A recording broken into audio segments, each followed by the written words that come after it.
Welcome back to another edition of This Assembly with your host and servant Yahuwah Soyah. And we are about to embark on another, imagine that, another set of my favorite scriptures. And this one is even more dynamic, and the stories just get crazier and crazier. So excuse me if I start laughing or, making some weird faces, because these things just blow my mind, and I hope they blow your mind too. And let us say thank you to the Father for these crazy scriptures, these awesome experiences, and thank Him for allowing, these men, these women to have their experiences and pass them on to us so that we may learn, just how we came to be and just how far we have actually strayed from Him. It takes these stories to bring us back to Him, because without looking at this through the eyes of these people, we could never know how far we have gone, let alone how far we may come and have to come to get back to Him. So thank you, Father, in the name of your Son, Yahushua HaMashiach. Amen. Again, today we're picking up in chapter 13, and let's begin verse 1. And Avram went up out of Mitzrayim, he and his woman, and all that he had, and Lot with him, into the Negev. This is funny. Yahuwah is very specific when he speaks. When Avram traveled toward Mitzrayim, he said he went down to Mitzrayim. Now that he's departing, he said he went up out of Mitzrayim. And this time, he's going not only toward the Negev, but into the Negev. That up says that the Negev is higher elevation than Mitzrayim. Now the difference this time is that he said that they went into the Negev. The Negev was or is an arid desert land. Apparently it is mountainous as well, or at least hilly. This is the area where the famine was that they are now going into. Verse 2, and Avram was very rich in cattle, and silver, and in gold. So the question I posed earlier, how was he rich, how was he wealthy? Well, there you go. It also mentioned that, toward the end of chapter 12. And considering where he is leading his people, he must have had plenty of water as well. So, you can't be rich without water, otherwise you die of thirst and you just be a rich, thirsty person that's dead. All right? All right. Verse 3 and 4, and he went on his journeys from the Negev even to Bethel, unto the place where his tent had been at the beginning, between Bethel and Ai.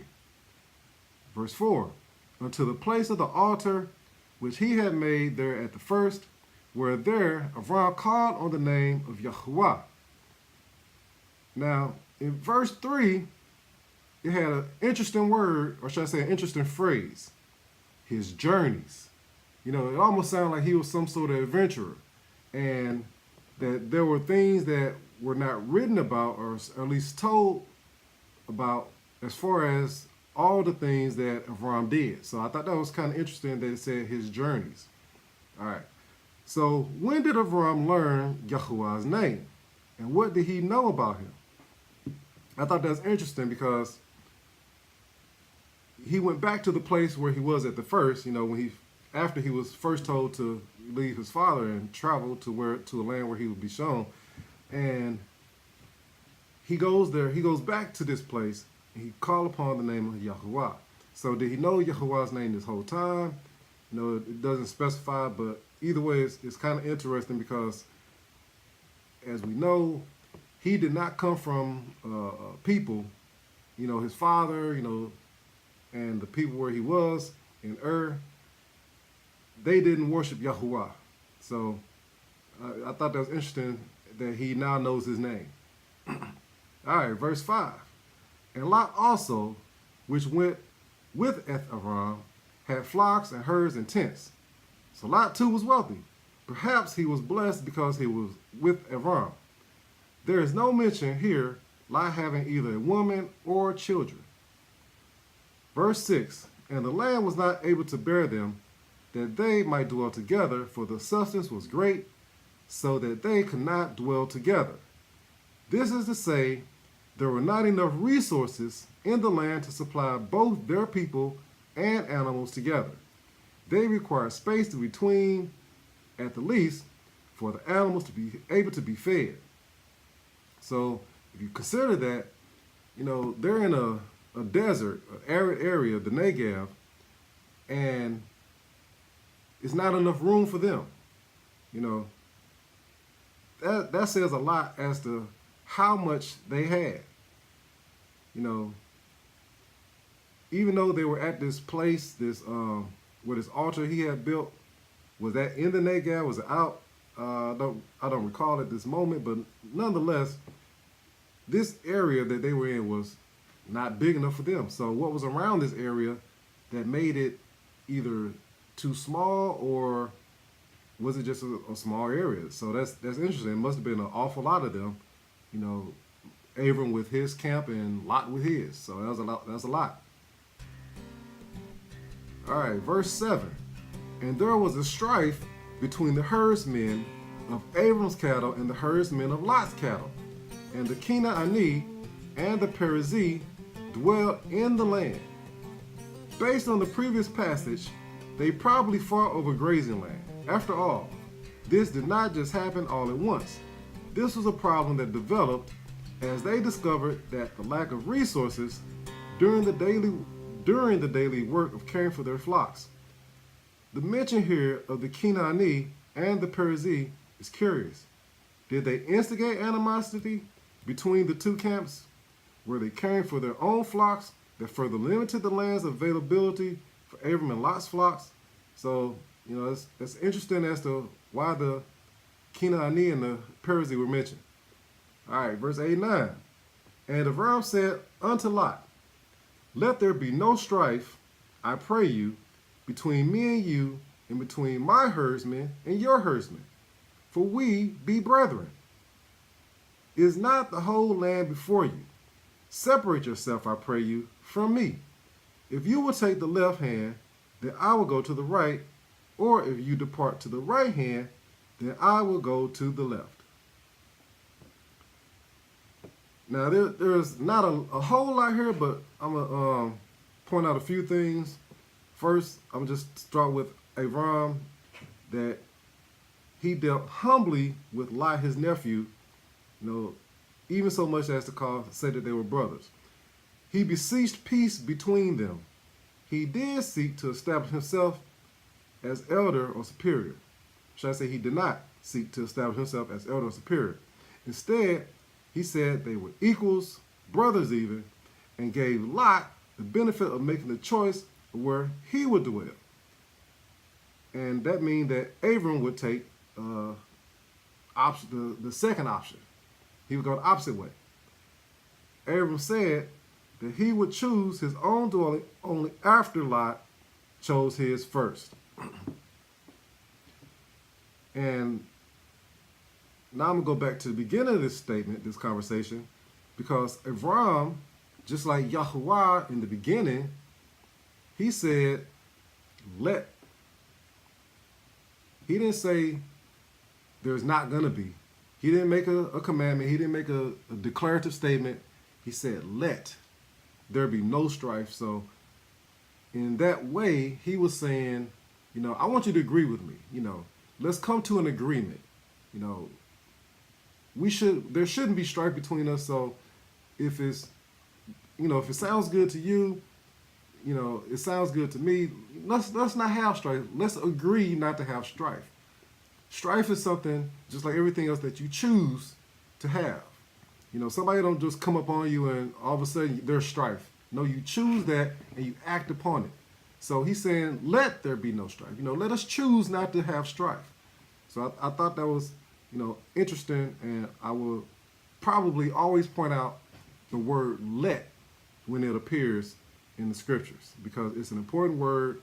It establishes that there is some sort of agreement being sought between one person and another, or others. All right, verse 10. And Lot lifted up at his eyes and beheld all the the circle of the Jordan, that it was well watered everywhere before Yahuwah destroyed Eth Sidam and Eth Amorah, even as the garden of Yahuwah, like the land of Mitzrayim, as you come unto Zoar. Now, like Korah in the Garden of Eden, Lot's eyes saw and lust filled his heart. What he saw was pleasing and he wanted it. It was so lush and beautiful that he compared it to the Garden of Eden. At least it sounds that he did. Either way, it must have been some kind of beautiful a sight to behold, at least from a distance. Now this sort of implies that Lot had seen the Garden of Eden. If this is how Lot saw the circle of the Jordan, he must have seen the garden. However, if this is what Yahuwah is saying about how Lot might have or did see it, it will still imply that Lot had seen the garden. Whether or not he had seen the garden, Lot was looking upon the circle of the Jordan at a distance. At the time, Bethel was located a few miles, Bethel was located a few miles northwest of present-day Jericho. There is a mountain, possibly a mountain range, called Gora Kazinia, if I said that correctly, located in the area where they might possibly have been. The area is quite hilly and or mountainous. Another nearby mountain in today's Israel is Mount Temptation. Either would have given them a high position. That being said, it is likely that Avram and Lot looked downward toward the surrounding countryside and were able to get a bird's eye view of the area. Seeing how water flows down the circle of the Jordan, aka the Dead Sea, likely was at the end of the Jordan Valley. You would expect the lands bordering not only a major freshwater river, but also a freshwater lake or sea, large body of water, to be surrounded by lush vegetation, as was the case with the circle of the Jordan. That alone would have lured men to build around the area, as it was perfect to support not only a chiefly agrarian culture, but also fishing, cattle, beasts of the field, as well as hunting, not to mention plenty of drinking water. This is good reason to compare these lands to those of the renownedly beautiful Mitzrayim, aka Egypt. All right, it's almost time to wrap this up. We're going to do, let's say, 2 more verses 11 and 12. Then Lot chose him as all the circle of the Jordan, and Lot journeyed east, and they separated themselves the one from the other. The serpent worked his will on Lot, and he was ready to bite that fruit. He saw that the land was pleasing to behold and good for habitation. And don't forget, once you commit a transgression, when you don't do well, somebody's lying at the door waiting for you. That somebody is sin, okay? Sin is some type of person, being, and he is not sitting idly by while, the serpent, or Satan, whoever, whether they're the same or different, while they get all the fun. Sin is in there, okay? Just keep that in mind. All right, verse 12. Avram dwelt in the land of Canaan, and Lot dwelt in the cities of the circle of the Jordan, and pitched his tent toward Sedom. Lot was so enamored with what he saw that he even set up his tent to face Sedom. He wanted to see Sedom as soon as he walked outside. How beautiful it must have been that he wanted that sight to be the first thing he saw when he went out. A lot of times the things that we do that go against the Father, they're lovely to behold. They look good, they feel good, they smell good. But then once you get into them, it all stinks. It all rots and falls apart. We'll soon see will be the case with Lot. And I should warn you, I haven't been warning you, but this is a perfect case of dust at work, okay? Kind of take it for granted, old dusty man. Lot is a perfect example of old dusty man, and the dust is about to really fly.